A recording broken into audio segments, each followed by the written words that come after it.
Hey guys, welcome back to the channel. This is Dio, and in this video I am going to share the process of my game that I developed using Godot 4 engine. So let's get started. So a little background on me. I was primarily a Unity dev for more than a year now and thought that I should try out Godot. It was a good time as well since Brackies had also made a couple of Godot tutorials. So I watched and studied them and thought, that's it! I am the greatest Godot developer that has ever walked this earth, and decided to make my own game. So before I began recording, I had made a couple of sprites and a background that I set up in a sample scene. As you can see, it was a pretty basic scene with some minor functionalities for bidirectional player movement. The code for it was also pretty straightforward. After a simple coding session, I added the functionality to go underwater, and this was what made me decide on what the game should be about, as I was still confused between a fishing game or an exploration type game. But after this I decided on the type of the game, as it would be a fishing game. Using some online references, I started making my own fish sprites for the game. After an hour or so, I had 4 kind of good looking sprites that would be used in the game. By the way, I am using a sprite for pixel art.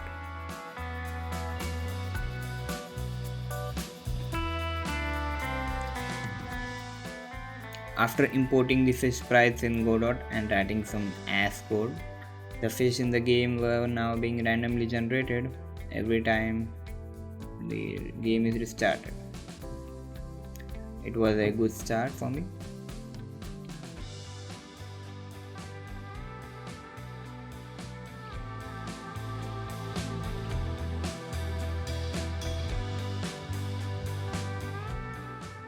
Now it was the time to move the fishes. Even though I started out with full confidence, I had no idea whatsoever that how I was going to achieve this. So I got on my friend Google, looked at some forums, tutorials, and bam, we had moving fishes, which would look from one side to another side forever.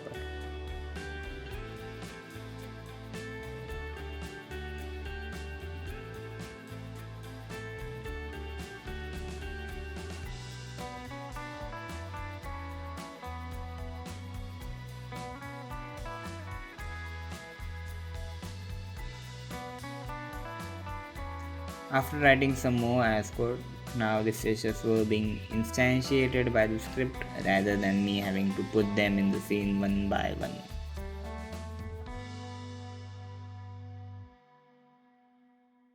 Now that my fishes were moving, I needed to catch them, so I made these neat looking animations for my ship. One for putting the rod in the sea, one for winding the rod up, and the last one for getting the rod out of the sea. After importing these animations in Godot, I added them to the game, synced them with the camera going underwater animation, and it looked kinda neat, I suppose. With the player using the fishing rod animation was done, I needed to make the hook that would actually catch the fishes.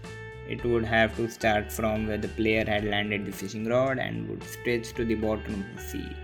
But it was a task for the next day, as it was quite late, right? So this is the next day.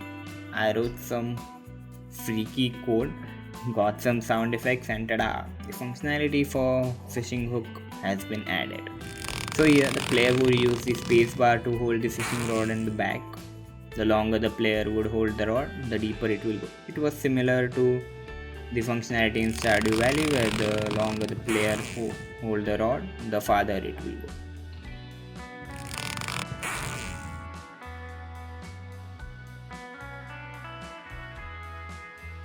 As I was busy looking for sound effects, I also had picked up a background music and ship moving in the water sound.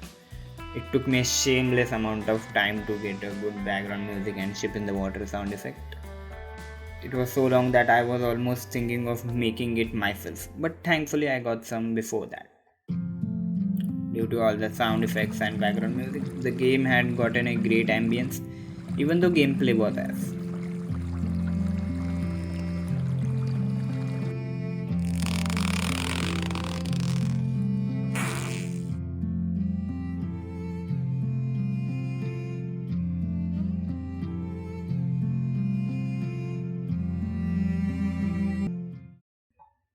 After writing the first code ever written by me, I had successfully implemented the mechanism to catch the fish.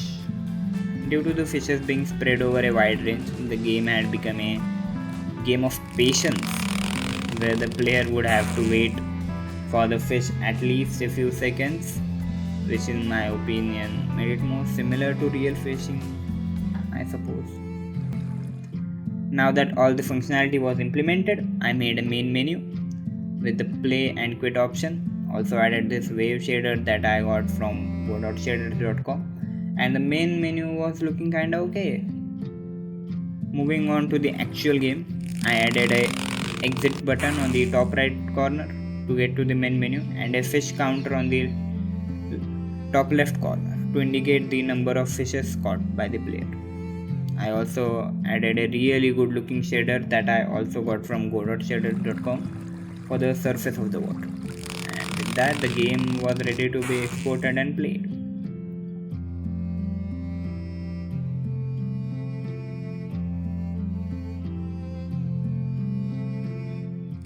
With that, I had successfully developed my first Godot game.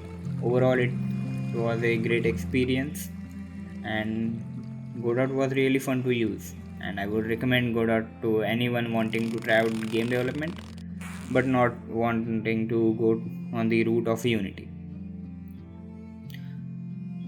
The Godot Discord server, or now I should say the Godot Cafe Discord server, was also really helpful. So check out Godot and see you in the next one. Check out the game from the link in the description. Leave any suggestion or critiques in the comments and subscribe for more.